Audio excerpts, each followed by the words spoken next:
Aujourd'hui, j'aimerais vous parler du sujet des relations.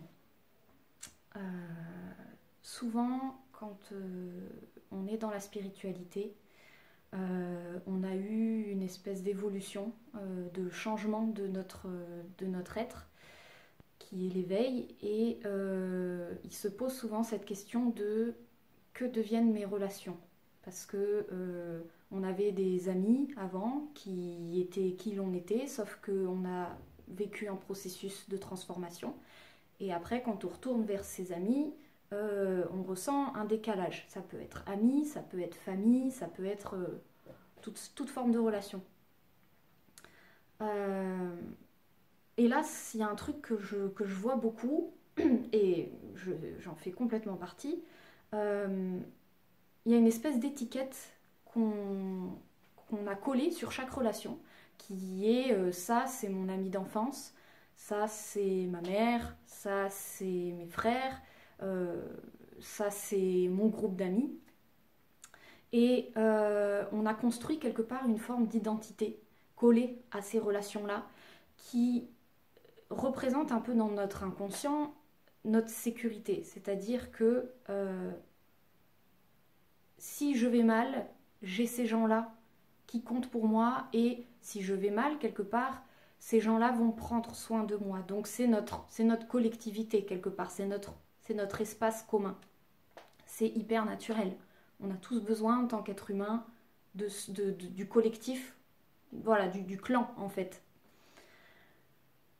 L'idée, c'est que pour moi, comme tout le reste, hein, dans la spiritualité, qu'est-ce qu'on fait? On cherche à se renouveler, on cherche à être à l'écoute de la vie à l'intérieur de nous, des changements qui sont intuités par notre âme, et à délester quelque part le passé, les conditionnements, tout ce qui a figé, tout ce que l'on a figé dans notre identité et qui nous empêche quelque part de vivre le présent pleinement. Et bien l'idée pour moi, les relations, c'est la même chose. C'est qu'à un moment donné, il peut être judicieux d'observer nos relations comme quelque chose qu'on a figé. Et le conditionnement pour moi est très très fort là-dessus. C'est-à-dire que moi j'imagine un monde dans lequel si on ne figeait pas nos relations, qu'elles soient familiales, qu'elles soient professionnelles, qu'elles soient amicales, amoureuses évidemment, si on ne figeait pas nos relations avec des étiquettes, ça c'est mon couple, ça c'est mes amis, et qu'on laissait complètement la vie opérer, on serait beaucoup plus dans des systèmes où quelque part on en change régulièrement, pas forcément trop régulièrement, c'est-à-dire qu'il pourrait y avoir des relations qui durent des décennies, il y aurait des relations qui durent des mois, il y aurait des relations qui durent 3 jours. Mais l'idée, ce serait de pouvoir laisser la vie euh, choisir, en fait, quelque part, qu'est-ce qui va être le plus judicieux pour nous dans notre processus évolutif. C'est ce qui fait, en fait, naturellement, c'est ce qui s'opère. C'est-à-dire que quand on va être attiré par des gens qui vont devenir nos amis, c'est parce qu'initialement, ils vont porter des vibrations qui vont avoir le potentiel de nous faire évoluer, de nous faire changer. Donc ça, c'est super positif. Le truc, c'est que des fois, 10 ans plus tard, le processus évolutif avec la personne, il a eu lieu depuis belle lurette, et on maintient la relation par fidélité, par loyauté, parce que ça a été merveilleux un jour, et quelque part, même si aujourd'hui j'ai un peu changé, je ne m'y retrouve pas, bon, bah, je retrouve quand même des trucs qui sont sympas chez cette personne. Et bien moi, c'est vraiment ce truc-là que j'aimerais soulever aujourd'hui dans cette vidéo, c'est se questionner sur qu'est-ce qui fait qu'aujourd'hui, on a encore ces relations-là dans notre vie. Est-ce que quand une personne nous appelle pour dire tiens, on se voit, on va boire un café, peu importe, j'ai besoin de te parler, qu'est-ce qui se passe à l'intérieur de nous? Est-ce que on ressent une super ouverture de cœur en mode ça va être génial et super? À ce moment-là, c'est qu'il y a un méga processus évolutif qui nous attend dans la relation et que ça va être génial, mais sur tous les plans, ça va nous bouger en même temps, on va être en vie quelque part?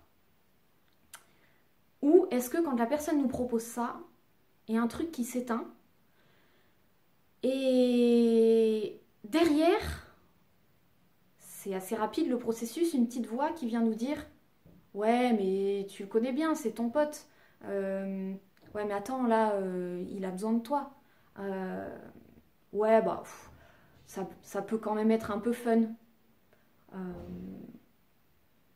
ou alors, bon, allez, ça fait longtemps que je ne l'ai pas vu, c'est le moment, il faut que je le voie. Voilà, on peut avoir toutes sortes de voix. Ça peut ne pas du tout être votre cas. Mais en tout cas, moi, ce que j'ai remarqué quand même, c'est que dans la spiritualité, très souvent, on fait partie de ces gens qui ont quelque part cultivé une certaine lumière et du coup il va y avoir pas mal de gens qui vont avoir envie de nous contacter, de reprendre contact avec nous et là je parle des gens qui sont peut-être un peu plus dans le système, un peu plus dans ce qui se passe en ce moment, dans des énergies plus lourdes et qui viennent chercher quelque part un petit peu d'aide, un petit peu de lumière et de tout ça. Donc ça, quelque part, c'est pas à mal.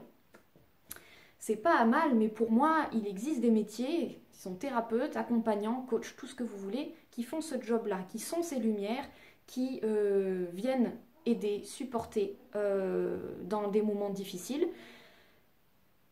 mais ils se font payer, ils ont un retour. Si on fait ça alors que notre être profond n'est pas appelé à le faire, c'est-à-dire qu'il nous indique que ça va pas être avec grande joie qu'on va connecter avec la personne, qu'on le fait par devoir, par fidélité.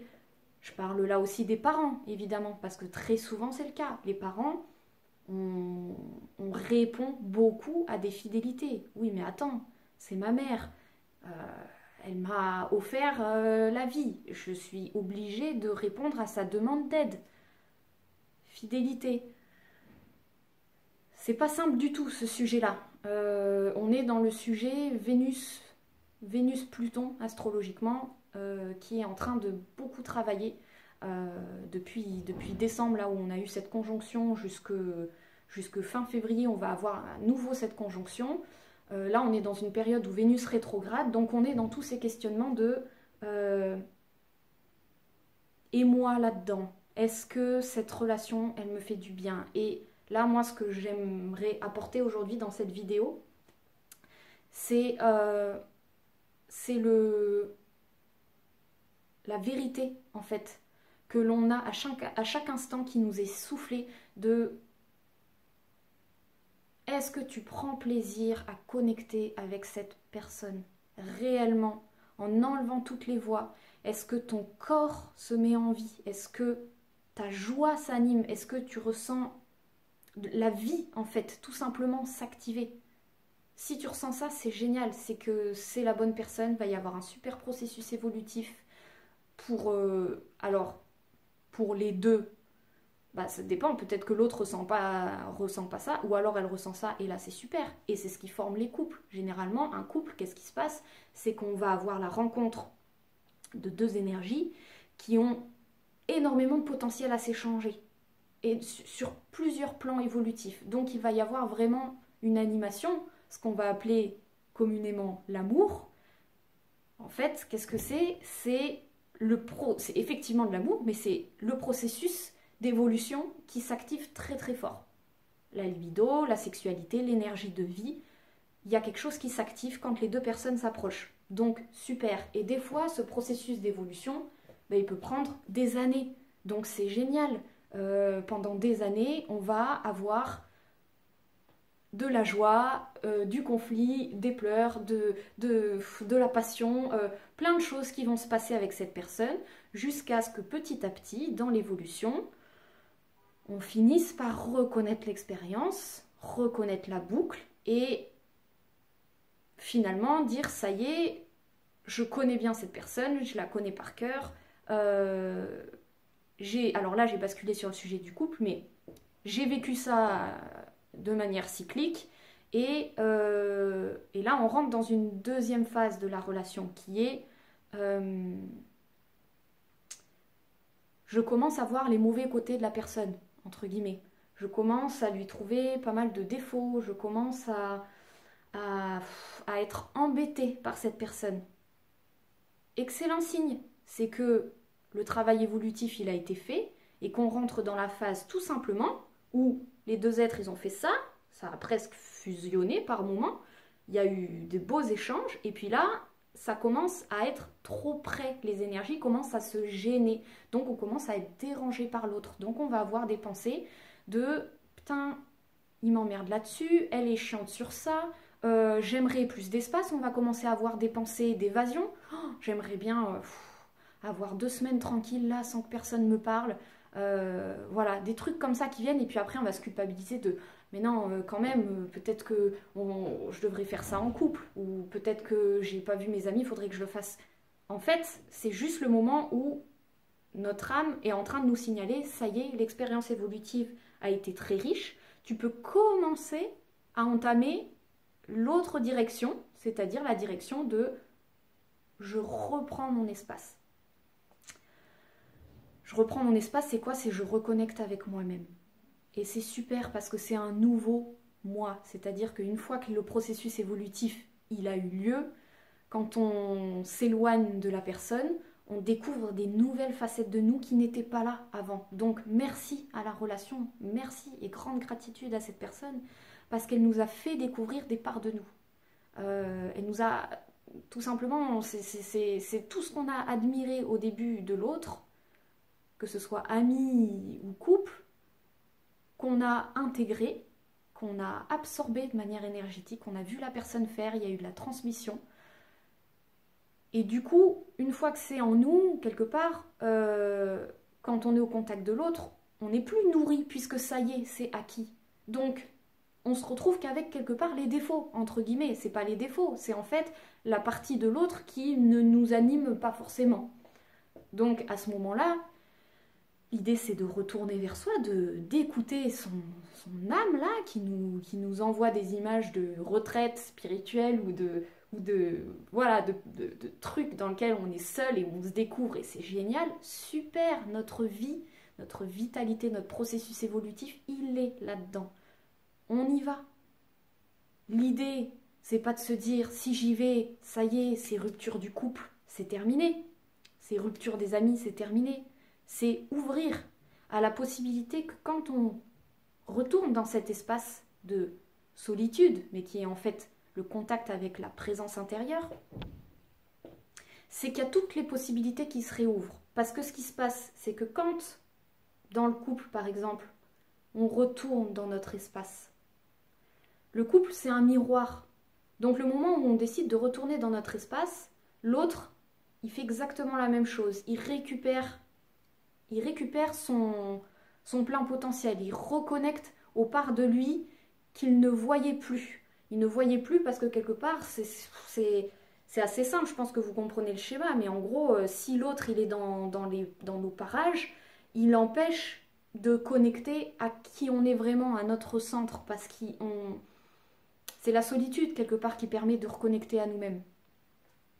Donc, si on est trop l'un sur l'autre, et là je parle littéralement au niveau des espaces, si on vit ensemble, si on est au quotidien dans le champ d'énergie de l'autre, très bien pour l'évolution, quand on est en phase évolutive, c'est hyper riche.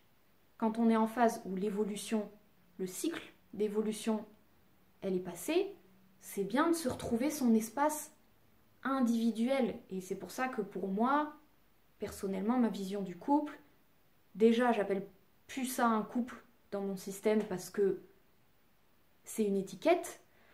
Pour moi, l'idée, c'est qu'on est des êtres individuels qui nécessitons notre espace individuel et ponctuellement, on se met en relation avec une personne, on se met en échange, un échange qui peut durer une après-midi, des heures, des jours, des mois si c'est hyper fructifiant ou des années.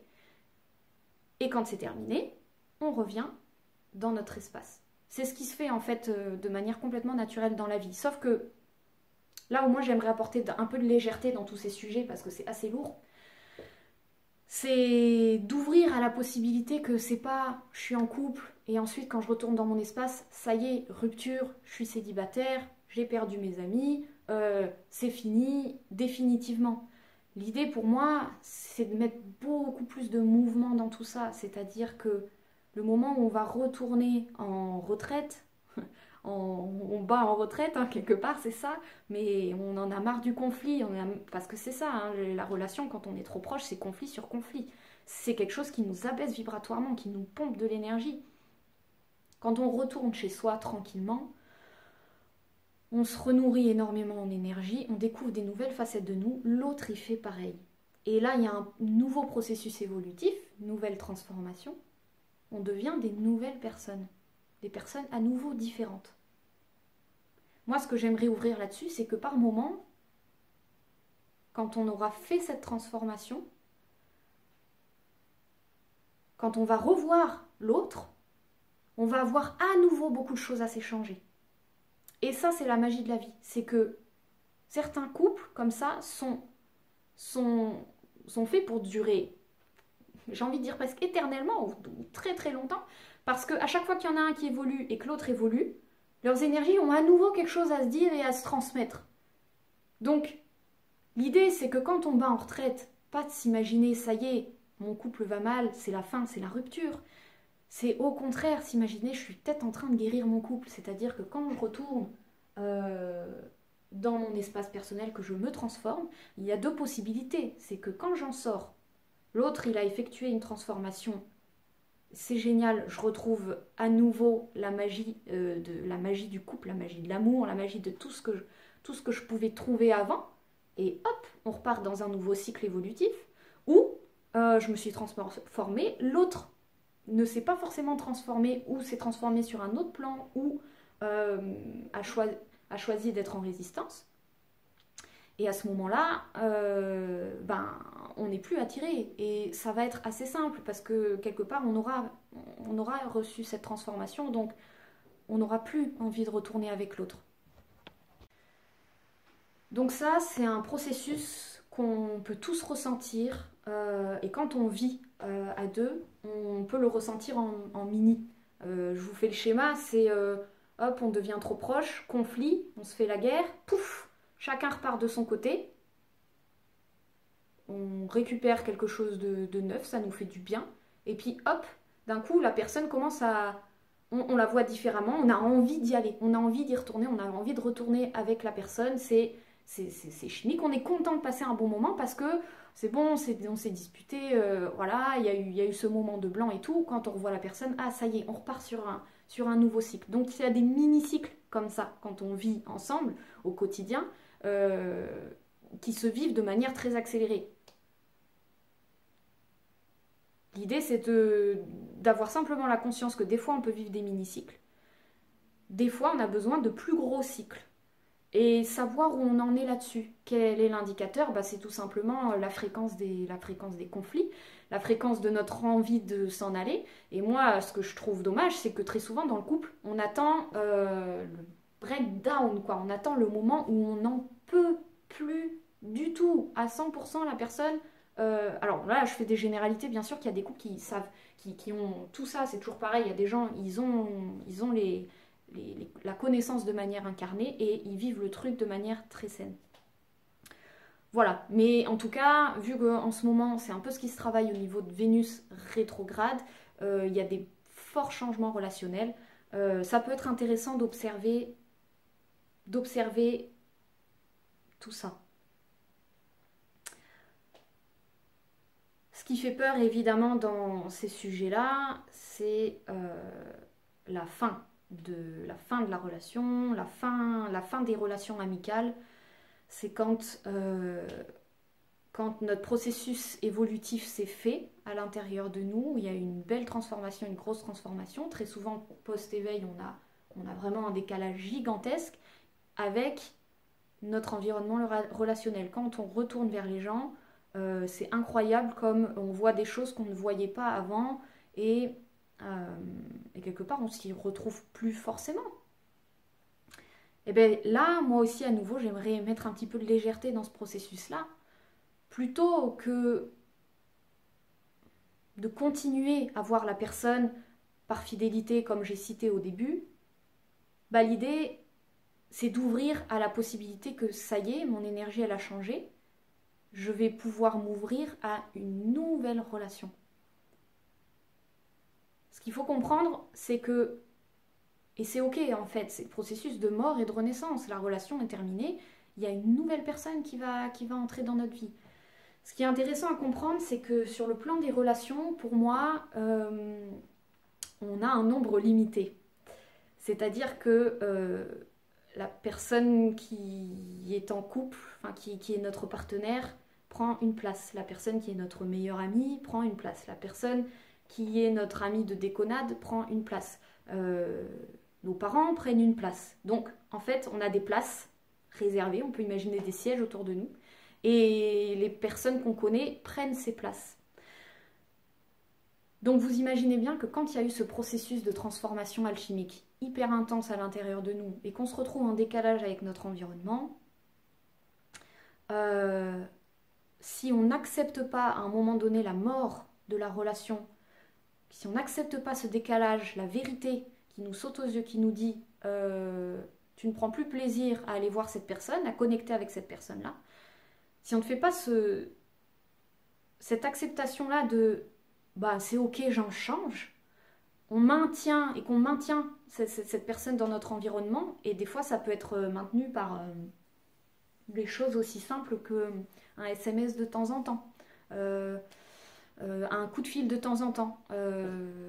Allez, ça fait 15 jours que j'ai pas vu cette personne et ça fait 15 jours qu'elle a trop envie de reconnecter avec moi. Bon bah ok, allez, je passe un petit coup de fil, je prends un peu sur moi, je le fais, et puis après, ça y est, ce sera fait. On n'imagine pas les conséquences qui se passent quand on force notre être comme ça à faire quelque chose qui nous dit intuitivement de ne pas faire. On nourrit ces relations, on nourrit cet espace. Donc tant qu'on accepte, eh bien, on n'ouvre pas à la possibilité de quelque chose, d'une nouvelle relation qui prendrait cette place et qui serait beaucoup plus fructueuse, évolutive pour nous.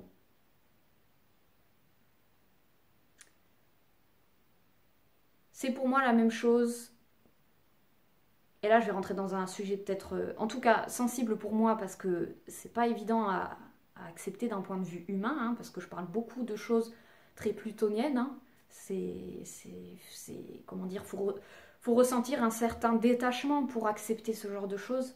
Mais pour moi, les parents, c'est la même chose. C'est-à-dire que les parents prennent une place.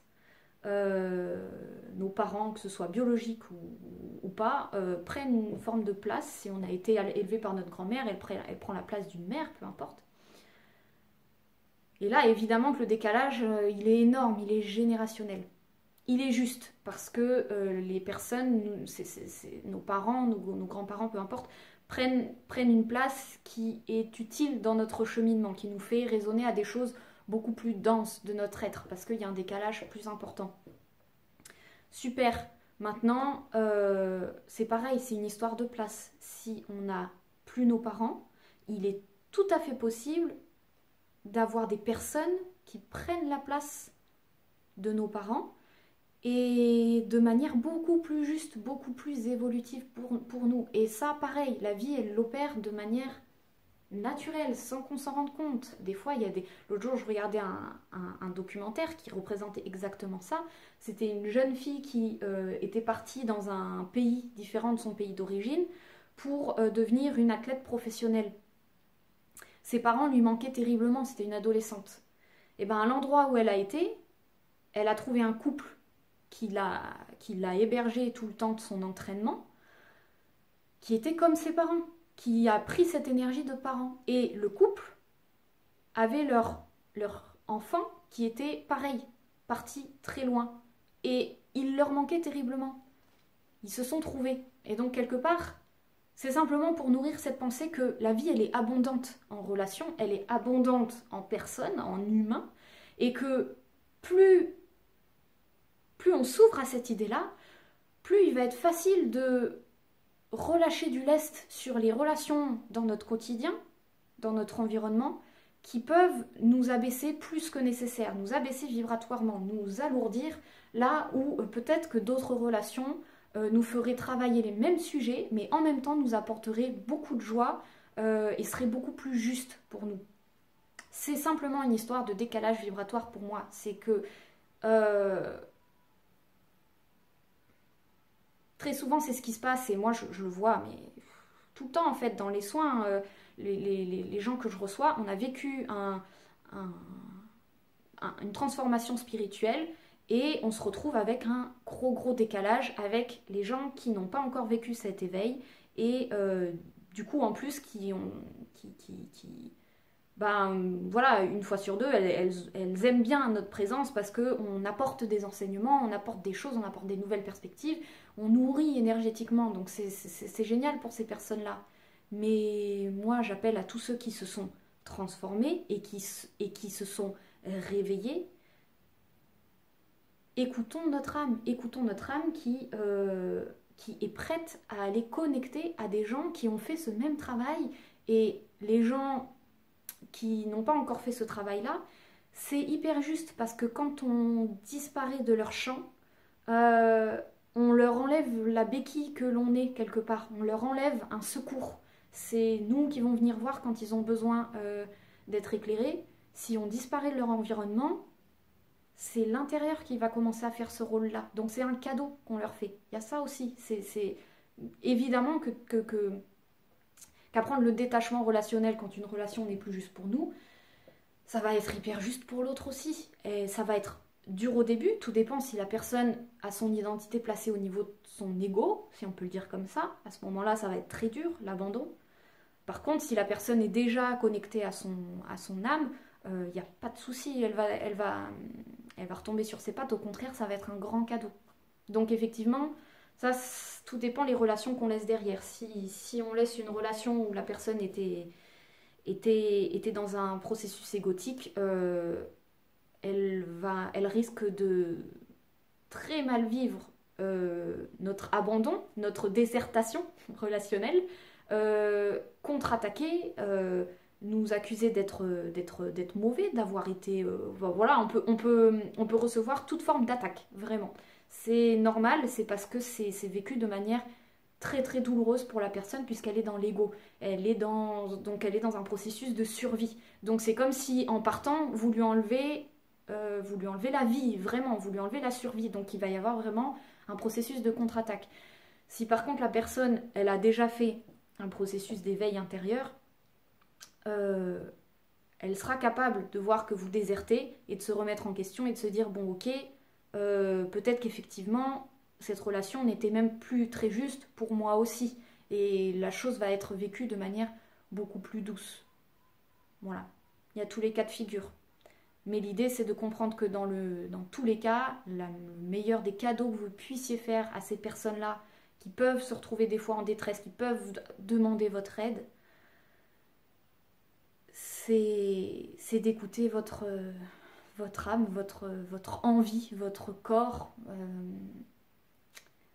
qui vous indique ce qui va être le plus juste pour vous. Si vous ne le savez pas, expérimentez simplement avec la personne, c'est-à-dire qu'une personne, que ce soit dans votre quotidien, sous le même toit que vous, ou peu importe nos relations, avant d'aller voir la personne, vous ressentez comment vous êtes physiquement. Vous vivez l'expérience, peut-être pendant la relation, vous pouvez vous poser la question, tiens, comment je me sens? Après la relation, à nouveau bilan. Est-ce que je suis mieux? Est-ce que je suis fatiguée? Est-ce que je sens que c'est une bonne fatigue parce que j'ai ça m'a éveillée sur plein de choses? Donc là, évidemment, ça a été évolutif. Ou est-ce que j'ai été drainée et j'ai qu'une envie, c'est d'aller manger, c'est d'aller regarder une série, c'est d'aller récupérer de l'énergie à l'intérieur de moi. Donc là, c'est qu'on a été pompé quelque part.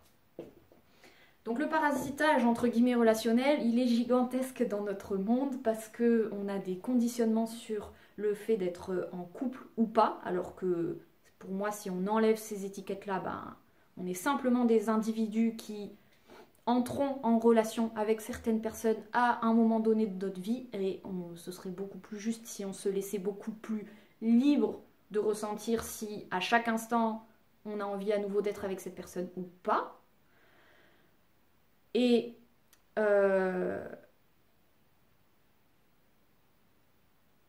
les conditionnements, les étiquettes au niveau des amis, les étiquettes au niveau familial, les fidélités, qu'est-ce qu'on doit à notre famille, qu'est-ce que... Voilà, tous ces trucs-là, c'est toutes les mémoires. On peut voir ça comme toutes les mémoires. Donc, un bon truc pour nous motiver à écouter notre voix intérieure quand on se force, entre guillemets, dans le domaine relationnel. Là, c'est que je vais vous citer les conséquences que ça peut avoir. Un domaine relationnel qui est trop lourd, et c'est, j'ai envie de dire, vraiment, je vous assure, c'est très très très souvent le cas. Trop de gens qui ponctionnent notre énergie, entre guillemets, trop de relations qui nous coûtent de manière inconsciente. Ça peut avoir un impact sur nos finances. C'est la même énergie. Vénus, c'est l'énergie du taureau, l'énergie de l'argent. C'est l'énergie de... C'est tout simplement notre énergie. L'argent représente notre capital financier, notre capital énergétique. Avec quoi, avec combien on tourne sur notre compte? Est-ce qu'on est en manque d'argent? Si on est en manque d'argent, on est en manque d'énergie. On peut, quand on est dans ce cas-là, chercher toutes les solutions d'un point de vue matériel. Comment faire plus d'argent? Ça, ce sera le sujet d'une autre vidéo, mais pour moi, le domaine relationnel ponctionne beaucoup. Donc si on est en fuite d'argent, on peut regarder du côté relationnel. Est-ce que je suis en fuite d'énergie? Est-ce que mon énergie je suis en train de dépenser mon énergie n'importe comment, avec n'importe qui? L'idée évidemment pour moi, c'est de s'entourer de relations qui nous enrichissent en permanence. Comment? C'est tout simplement, comme je vous disais, avec ce processus de ressenti, c'est-à-dire je ressens que cette personne m'éveille mon corps, m'éveille mes cellules, c'est super. Si ce n'est pas le cas, échange. Je fais un accompagnement officiel, professionnel, je me fais payer. Et à ce moment-là, oui, avec joie, je vais aider n'importe qui, mais parce que j'ai un retour de l'énergie que j'investis. Je ne donne pas ça gratuitement. Et très souvent, là où on donne ça gratuitement, entre guillemets, c'est pas seulement financier, mais c'est énergétiquement, là où on donne notre énergie sans conscience, c'est très souvent dans nos cercles intimes, notre famille, nos amis, notre couple. Le couple, généralement, ça se fait assez bien parce qu'il y a de l'échange quand tout va bien. Ça peut être aussi le couple dans le sens où quand il y en a un qui va mal et l'autre qui se nourrit intérieurement, il est tout le temps en train de nourrir l'autre quelque part. Et financièrement, c'est la même chose. Enfin, voilà. En tout cas, les finances, ça peut correspondre. Si professionnellement, on n'avance pas, c'est la même chose. C'est-à-dire que si on n'arrive pas à avoir des clients ou je ne sais pas si on est en indépendant, c'est la même énergie que si on n'arrive pas à avoir des nouvelles idées, si on n'arrive pas à créer, si on perd notre créativité, si on ne sait pas ce qu'on veut faire dans la vie, si on n'arrive pas à se trouver. La pollution relationnelle, si on est tout le temps, si notre champ énergétique est tout le temps en train d'être perturbé par d'autres relations, ça devient très compliqué de savoir qui on est, de retrouver quelle est notre patte à nous, qui on est réellement. Et là, je parle évidemment pour les gens qui sont assez connectés et qui du coup ont un pôle récepteur assez intense, parce que du coup, on est en réception en permanence des gens, de l'environnement, et ça va être compliqué de nous retrouver dans le processus. Donc, pareil, si l'aspect professionnel n'avance pas, si l'aspect créatif n'avance pas, c'est qu'on est pollué. Quoi faire si on découvre qu'on est pollué comme ça, qu'on coince dans notre vie? Parce qu'il faut bien voir que ce processus relationnel, il se passe sur Enfin, ça demande quand même du temps pour prendre conscience de la relation, prendre une direction, s'en détacher, tout ça, c'est tout un truc. Euh, pour moi, l'idée, je reviens toujours à la même chose, c'est de se faire nettoyer énergétiquement. C'est-à-dire que quand on demande de l'aide d'un thérapeute, d'un accompagnant qui va dégager la pollution énergétique, on va avoir l'occasion de, hop, reconnecter à qui l'on est vraiment. Ce moment-là où post-soin, on est clean quelque part, on est un petit peu... on est plus pollué, on a les idées un peu plus claires, c'est le moment de prendre ces fameuses nouvelles directions, nouvelles décisions, de voir clair dans le jeu relationnel et d'acter. Alors d'acter, pas forcément dire au revoir aux personnes, hein, mais c'est simplement, c'est un processus intérieur en fait, c'est ça y est, cette personne-là, je sens que je suis arrivée au bout de la relation, je sens que ça ne m'apporte absolument rien, euh, j'ai plus envie, et ben c'est tout, c'est comme ça. Mais c'est le conscientiser à l'intérieur. Et après, les choses, elles se font toutes seules, hein. Il n'y a pas forcément besoin de dire à la personne, bon bah voilà, comprends énergétiquement, ça matche plus trop. Non, ça sert à rien, hein, de parler sur ces plans-là. La personne, elle va plus recevoir des choses difficiles et incompréhensibles voilà, c'est pas des choses que la personne peut comprendre. Mais par contre, intérieurement, on acte. Ça y est, je me détache. Officiellement, je m'ouvre à d'autres relations, à une nouvelle relation. Je considère cette relation comme du passé, je ne la nourrirai plus. Quand on ne nourrit plus, au bout d'un certain temps, voilà, ça s'estompe, ou en tout cas, la personne peut venir demander pourquoi, qu'est-ce qui se passe. Si elle demande, à ce moment-là, il y a une vraie demande de l'âme et on peut y répondre par des mots, hein, tout simplement. Bah voilà, moi j'ai effectué une transformation, je peux te donner des adresses, des noms d'accompagnants qui peuvent faire la même chose pour toi si tu as envie, mais voilà, moi je suis dans un processus voilà, interne, ce que vous voulez. Si la personne demande, si elle ne demande pas, c'est pas la peine, on s'ouvre à la nouvelle relation intérieurement et on laisse l'ancien, on se détache, quoi, comme le processus alchimique classique. Donc voilà, en gros l'idée c'est de comprendre que ça peut avoir beaucoup plus de conséquences que ce qu'on imagine de se forcer d'un point de vue relationnel. Et que pour moi, l'idéal à la fin, dans l'absolu des choses, c'est de connecter à notre être en permanence, c'est d'avoir notre espace individuel en permanence. Et alors là, bon, bah, cas particulier pour les femmes qui ont des enfants, évidemment. Mais tout ce que j'ai dit dans la vidéo, bah, évidemment, match pour le processus relationnel avec l'enfant qui est d'autant plus difficile parce qu'on l'a porté à l'intérieur. Donc, le processus de fusion et de détachement, il est sur des années. Mais l'idée pour moi, c'est in fine d'avoir cet espace individuel dans lequel on est qui l'on est, c'est-à-dire que notre énergie peut s'expanser de manière complètement libre et on peut ressentir les aspirations de notre être et qu'est-ce qu'on a envie de faire, qu'est-ce qu'on aime, nos projets. Et alors la créativité, je vous assure qu'elle fuse dans ces moments-là. Et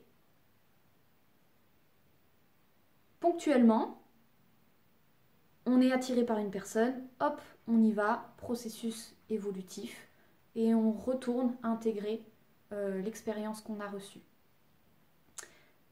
L'idée pour moi, c'est que, in fine, moi ce que je ressens, c'est que tout devient, entre guillemets, professionnel, c'est-à-dire que les relations qu'on va, qu'on va avoir à l'extérieur auront systématiquement un retour. Moi, c'est un petit peu comme ça à l'heure actuelle. Alors, je ne dis pas que j'ai appliqué tout ce que je dis dans la vidéo parce que c'est un processus, évidemment. Donc, moi, j'y travaille, mais ça fait quelques années que j'y travaille.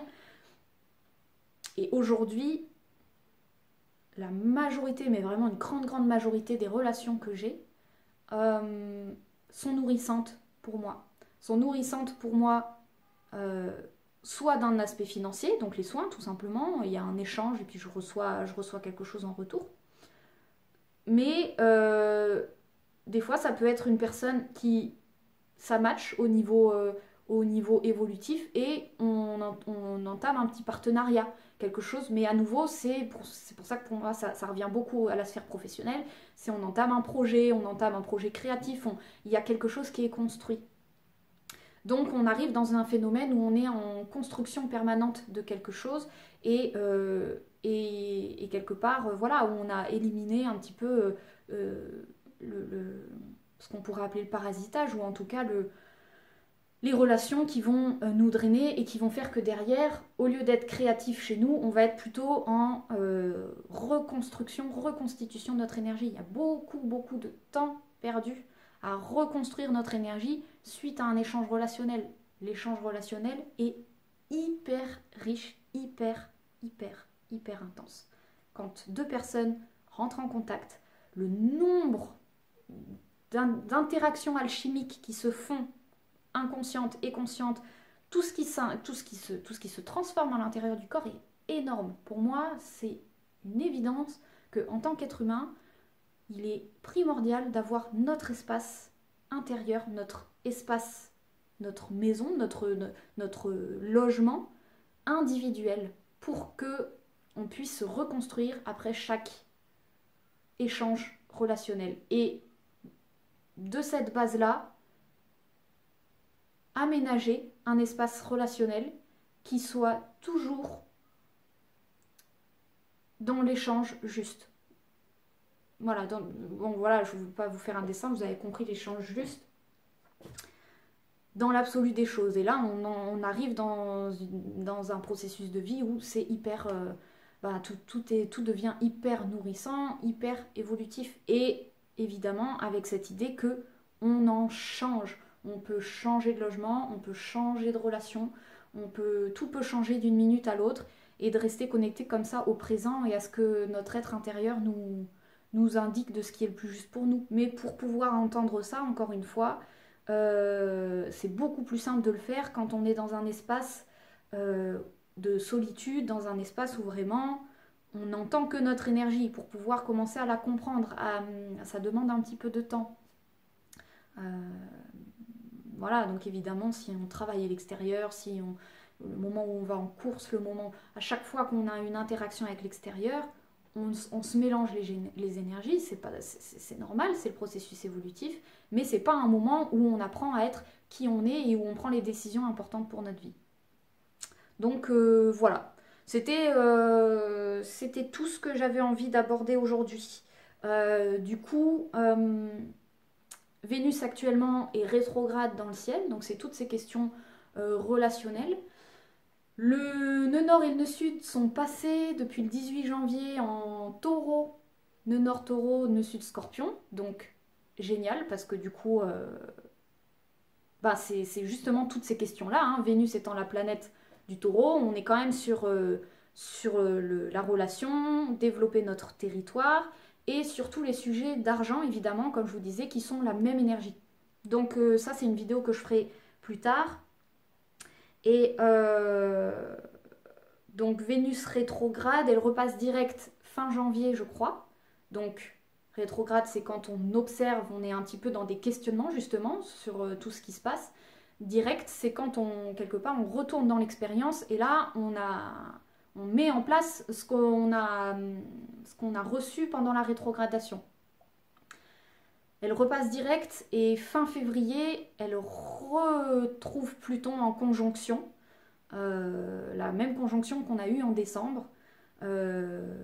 Donc évidemment, c'est vraiment tout le sujet de cette vidéo, c'est le sujet du détachement relationnel, la mort et la renaissance des relations, comment accepter le détachement, comment être conscient de nos relations et ne pas voir une fatalité dans la fin d'une relation, mais plutôt l'ouverture à laisser la place à ce que la vie nous apporte des nouvelles relations.